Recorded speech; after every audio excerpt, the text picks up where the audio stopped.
Hello. तो फिर से हाजिर हूँ आपके सामने और इस बार जो टॉपिक है वो है लॉ ऑफ कर्मा। बहुत लोगों ने मुझे इसके ऊपर वीडियो बनाने के लिए बोला। बहुत कन्फ्यूजन है। मैंने यूट्यूब पे भी सर्च किया है, इंटरनेट पे भी सर्च किया है, इसको लेके बहुत कन्फ्यूजन है। लेकिन कुछ स्कूल्स आपको मिल जाएंगे इंडियन फिलॉसफी के जो आपको बहुत अच्छी तरह एक्सप्लेन कर देंगे लॉ ऑफ कर्मा को। अद्वैत वेदांत एक ऐसा स्कूल है। तो आज हम इस लॉ को एकदम डेप्थ में एक्सप्लेन करेंगे और समझने की कोशिश करेंगे कि इसका रियल मीनिंग क्या है। और आप इसको समझते ही, आप सुनते इसको समझ जाओगे कि हाँ यार, इसमें तो कोई डाउट ही नहीं है, ये तो गलत हो ही नहीं सकता। इतना इंट्यूटिव है ये लॉ। तो चलो बिना देर के इसको डिस्कस करते हैं और वीडियो को एंड तक ज़रूर देखना यार, बिकॉज नहीं तो मज़ा नहीं आएगा। पूरे लॉ को जानने में ही मज़ा है। तो वैसे हम बाय द वे इससे हम लोग बहुत सारी चीज़ एक्सप्लेन कर सकते हैं लॉ ऑफ कर्मा से। चाइल्ड प्रोडिजीज़ को एक्सप्लेन कर सकते हैं और फिर हम लोग जो कुछ लोग होते हैं ना जो पास्ट लाइफ एक्सपीरियंसेस को याद कर लेते हैं, उनको एक्सप्लेन कर सकते हैं कैसे पॉसिबल है। बहुत सारी चीज़ एक्सप्लेन हो सकती है लॉ ऑफ कर्मा से। इनफैक्ट जो मोरालिटी का आर्ग्यूमेंट है एथिकल फिलॉसफी में, उसको भी किया जा सकता है, मतलब एक्सप्लेन किया जा सकता है बहुत अच्छी तरीके से लॉ ऑफ कर्मा से। तो चलो बिना किसी देर के शुरू करते हैं और let's deep dive into this subject.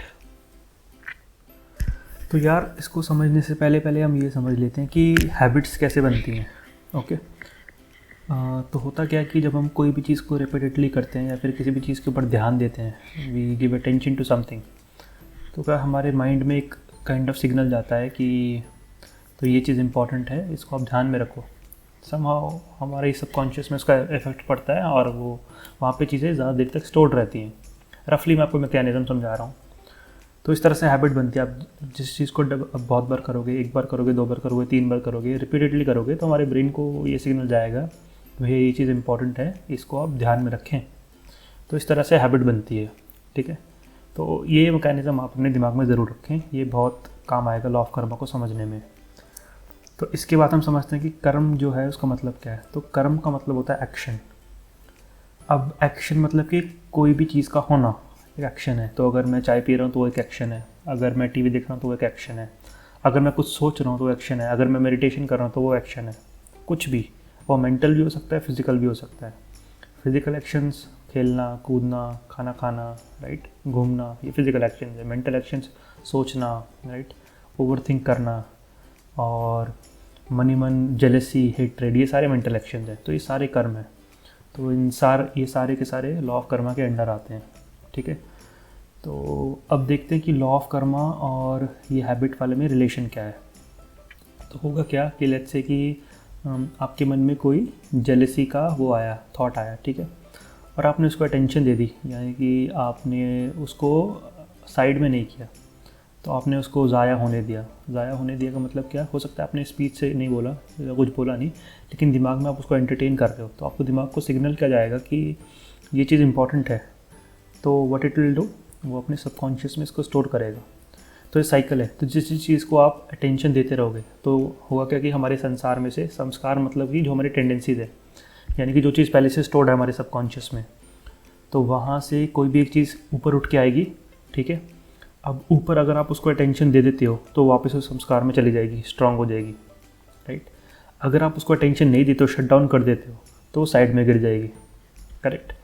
तो हो क्या रहा है कि आपको जेलसी का थॉट आया, ऊपर आया आपके दिमाग से, सबकॉन्शियस से जेलसी का थॉट आया, आपने उसको एंटरटेन किया, वो वापस चला गया उसी संस्कार में।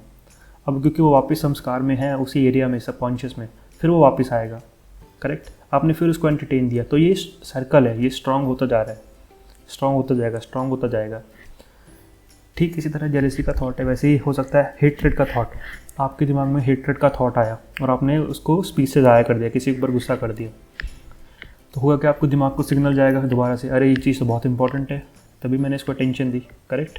तो आपके संस्कार में हेट्रेड का पॉइंट और बढ़ जाएंगे, तो नेक्स्ट टाइम और हेट्रेड आने के चांसेस हैं। ठीक है। तो हो क्या रहा है कि जो हम सोच रहे हैं, मेंटल एक्शन जो हो रहा है, तो कोई भी चीज़ करने से पहले मेंटली हमारी चीज़ में वो चीज़ हो जाती है, करेक्ट। उसका कोई थॉट आ जाता है, मतलब कुछ ना कुछ होता है हमारे दिमाग में पहले से इस चीज़ का। तो लॉ ऑफ कर्मा क्या कह रहा है कि अगर आप बुरी टेंडेंसीज़ को अगर आप शट डाउन नहीं करोगे, करेक्ट, तो होगा क्या, कभी ना कभी वो आपकी स्पीच में, कभी आपके बिहेवियर में वो दिख जाएंगी। अगर मैं अपने अंदर ही अंदर किसी चीज़ से जेलस हो रहा हूँ, बहुत बहुत ज़्यादा जेलस हो रहा हूँ, आज हो रहा हूँ, कल हो रहा हूँ, परसों हो रहा हूँ, तो एक दिन ऐसा आएगा कि मेरे मुंह से वो जेलसी निकल ही जाएगी। मैं किसी न किसी को बोल दूंगा, अरे यार तो ऐसा क्यों है, मतलब वो जेलसी मेरी स्पीच में आ ही जाएगी। इतना स्ट्रांग हो जाएगा वो मेंटल इफेक्ट मेरे दिमाग पे। तो अब अगर ऐसा हो गया, ठीक है, तो अब होगा क्या, देखो, अब आपने जेलसी को शट डाउन नहीं किया, वो आपकी स्पीच से निकल गया। अब क्योंकि वो एक बुरा थॉट था, आपने उसके ऊपर कंट्रोल नहीं किया, राइट, तो आपने काइंड ऑफ बुरी चीज़ करी। अब होगा कि सोसाइटी में लोगों को पता चल जाएगा कि आप भैया जेलस पर्सन हो, राइट, तो लोग आपको एक अलग नज़रिए से देखेंगे, तो ये उसका इफेक्ट हो जाएगा। तो आपने जेलसी को शट डाउन नहीं किया, बुरी चीज़ को शट डाउन नहीं किया, तो उसका बुरा इफेक्ट रहेगा। बुरा इफेक्ट क्या रहेगा, सोसाइटी आपको इस नज़रिए से देखेगी कि आप भैया जेलस बंदे हो, आप जेलसी करते हो, तो ये उसका इफेक्ट हो जाएगा, करेक्ट। और एक एग्जांपल लेते हैं, फॉर एग्जांपल एक मर्डरर है, ठीक है, तो उसने क्या किया, उसके दिमाग में मर्डर का थॉट आया और उसने कंट्रोल नहीं किया उसको, उसने क्या किया, मर्डर कर दिया। अब उसने मर्डर कर दिया, इस बार वो पुलिस से नहीं पकड़ा गया, बच गया वो पुलिस से किसी तरह। अब होगा क्या, अब क्योंकि वो टेंडेंसी अब उसके अंदर स्ट्रांग हो गई है, क्योंकि उसने उसको ज़ाया होने दिया, तो अब दोबारा से मर्डर का थॉट आएगा। हो सकता है इस बार वो शट डाउन कर दे, बट अभी वो कम्प्लीटली गई नहीं है, दोबारा से मर्डर की टेंडेंसी आएगी, वो उसने फिर मर्डर कर दिया, फिर से वो बच गया। तो लॉ ऑफ कर्मा क्या कह रहा है कि अगर आप उस टेंडेंसी को कंट्रोल नहीं कर रहे हो, मर्डर वाली को, तो एक ना एक दिन ऐसा आएगा कि आप उसको एक्शन में ज़ाया कर दोगे। और अगर आपने उसको एक्शन में ज़ाया हो गया, आज हो गया, कल आ गया, हो सकता है आप आज पकड़े ना जाओ, लेकिन कभी ना कभी पकड़े ज़रूर जाओगे, ठीक है। तो वो मर्डरर जो है, अगर मर्डर करता रहेगा तो कभी ना कभी पकड़ा ज़रूर जाएगा। और जिस दिन वो पकड़ा जाएगा, उस दिन वो यही सोचेगा कि यार काश मैं अपने इन टेंडेंसीज़ को कंट्रोल कर लेता। तो लॉ ऑफ कर्मा यही कह रहा है, गुड गुड बैड बैड, यानी कि अगर आप अच्छी टेंडेंसीज़ को अपने बाहर से लाने दोगे, वही आपकी स्पीच में, वही आपके बिहेवियर में ज़ाया करेंगी। और अगर आपके बिहेवियर में अच्छी चीज़ें आएंगी तो आपको सोसाइटी भी अच्छी नज़रों से देखेगी, करेक्ट। ठीक उसी तरह जो बुरी चीज़ें हैं, अगर वो आपकी टेंडेंसीज़ में आएंगी और बुरी चीज़ों को अगर आप बंद नहीं करते हो, शट डाउन नहीं करते हो, तो वो भी आपके बिहेवियर में दिखेंगी, तो सोसाइटी आपको एक बुरे पर्सन के नज़रिए से देखेगी। तो यही लॉ ऑफ कर्मा कहता है। इसका ये अंदाज़ा बिल्कुल नहीं है कि अगर आप मुझे मारोगे तो मैं आपको मारूंगा, या आप मेरी मर्डर करोगे तो मैं आपको मर्डर करूंगा, ये लॉ ऑफ कर्मा नहीं है। Law of Karma is simple, some action has consequences, good action has good consequences and bad actions have bad consequences. This is the basic philosophy of law of karma.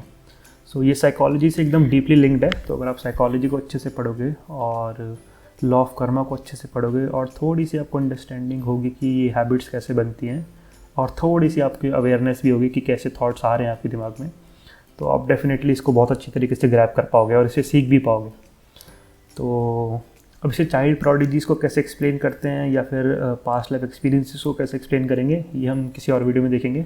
तो basically ये होता है law of Karma. तो कोई भी doubt हो या कुछ भी हो, आप कमेंट में लिखो, तो आगे उसके बारे में बात करेंगे। तो आई होप कि आपको ये वीडियो थोड़ा हेल्पफुल लगा होगा और इसने आपकी लाइफ में वैल्यू ऐड करी होगी। तो अगर करी है तो इसको शेयर कर देना अपने दोस्तों के साथ जो लाइफ के बारे में जानने में इंटरेस्टेड है। तो चलिए अगली वीडियो में मिलते हैं फिर।